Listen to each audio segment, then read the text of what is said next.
Despois de máis dun ano de traballo, Cambados xa dispón do seu Plan de Mobilidade Urbana Sostible. O Concello presentou o seu novo PEMUS, unha ferramenta que permitirá mudar as rúas de Cambados para facer unha vila máis sostible e con preferencia para os peóns. Non só para afrontar unha mellora na ordenación do tráfico, na mellora dos aparcamentos, na accesibilidade, avanzar nun Cambados pensado para as persoas e non para os vehículos, avanzar nun Cambados pensado pois que sexa sostible e que pense fundamentalmente nos cambadeses e nas cambadesas, quero dicir, nos residentes no noso municipio, tamén por riba das persoas que nos visitan, non?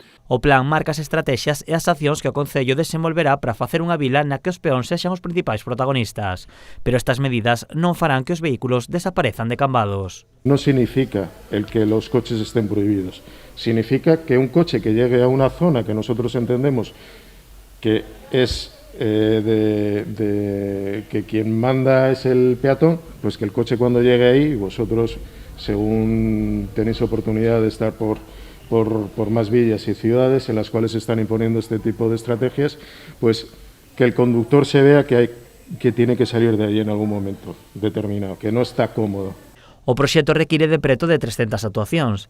En vista de anos, algunhas desenvolveránse a curto e outras a longo prazo. Sabes, se hai que pintar algún paso peón máis, se hai que cambiar algún sentido da circulación, se hai que restringir aparcamento para residentes, todo eso que xa empezamos a facelo, de feito, como di el, antes de ter rematado o propio plan, e seguiremos neso. Hai outras que requiren unha amplia estrutura.